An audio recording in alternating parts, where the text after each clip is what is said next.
Alrighty, Jordy, you're the star of the show at the minute. We'll take you through all the different angles and the replays of the goal. How many times have you watched it already? Honestly, I couldn't count it. I've watched it too many times, but it's one of those ones where you don't do those often, so might as well enjoy it while I can, you know. Seconds left to play with. Beyond the generosity of the referee as stoppage time expires. Russell. Under 30 games. One last hurrah.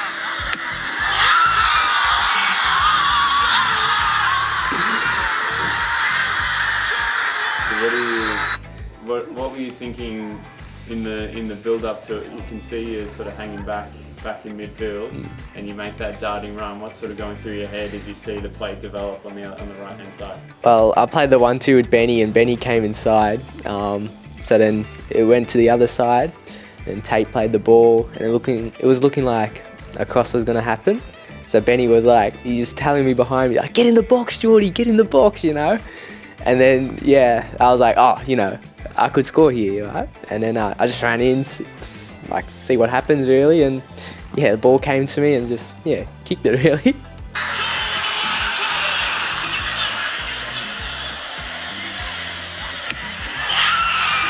You can hear in the footage the connection. Did you know as soon as you hit it that it had a chance? To be honest, my eyes were closed.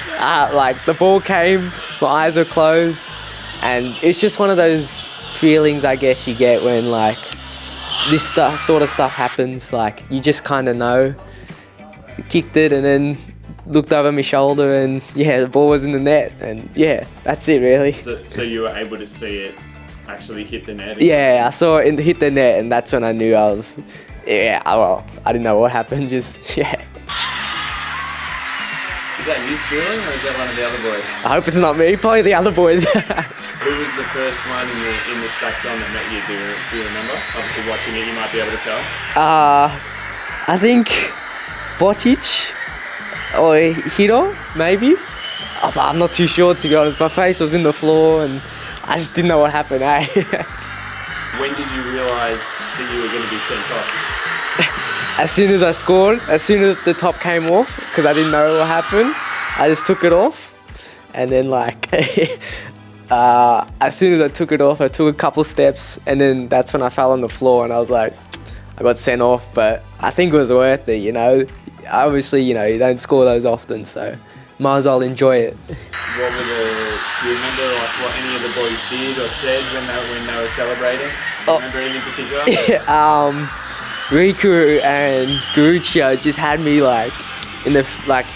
in my face. They were just holding me and just screaming because boys are buzzing, and then it was just chaos and excitement, which it was good to have, to get the boys up a bit. And then afterwards Benny was giving me a chat, pumping me up a bit, but it was quality. Yeah, I was going to ask you about that. You can see it might be coming up on your way off. Benny and then Luke came over as well. What were they both saying to you? They were just hyping me up again. They were just so excited for me and for the team because, 3 points away in Perth, it's not easy to do that. And just last minute too, it's just excitement. It was Benny's first game back after an injury as well.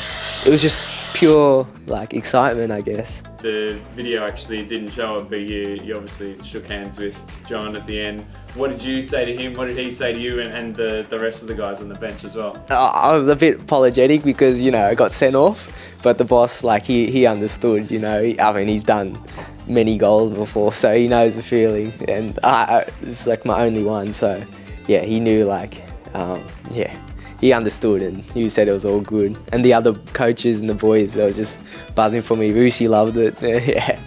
And what were the celebrations like in the rooms at the end of the game? Well, on the pitch, in the rooms at the end of the game, and then afterwards as well? Well, on the pitch, I couldn't really because I was in the change rooms afterwards. But when the boys came in, they were just so happy for me, but just for the team as well. It shows that we can, fight back from 2-1 down to 3-2 in the last couple minutes extra time. Shows that we got that fight in us, that like other teams don't have, and yeah, it was just chaotic fun. Did you feel, because obviously you've come on and we're 2-1 down, as you mentioned, did you feel like, you know, it was coming and you were coming on to make an impact? Maybe not to score a 90th minute bicycle kick, but to make an impact and help us win the game? Well, Jura just told me, like, you know, and Jura, Diogo and the boss just told me, bring the energy, you know, change the game for us. That's what Jura said to me before. And so I just came in with the mindset, just try to get the boys up and about, you know. It's tough, it's hot, you know, to losing. I just thought, try to get some energy going in, and like with and without the ball, just try to get the boys up and about. And then, well, obviously, yeah. Have you sort of had a chance to reflect and think about it and let it sink in and think about what it means to you? It's sunk in a bit. When I was driving home from the airport, I was like, man, you know, it's a bit crazy, but it's just all like sacrifice and hard work, you know. It's just those types of things that like that help these moments feel a lot better, because obviously football has its ups and downs. So like when the ups are up, they're up, but obviously, you know, you just got to enjoy those moments, and then yeah, whatever happens, happens. After the game, no joke, I called my mum and dad, and they like spoke to them for about 20 seconds just because there's so much going on. But I just quickly called them, and all they did was they were just buzzing. No real words were given. It was just like, yeah, a bit of excitement really. But then like, yeah, I started getting the messages, and yeah, friends and family, you know, like some of the old boys that used to play here, Jalil, he gave me a good message, and yeah, it was just top really.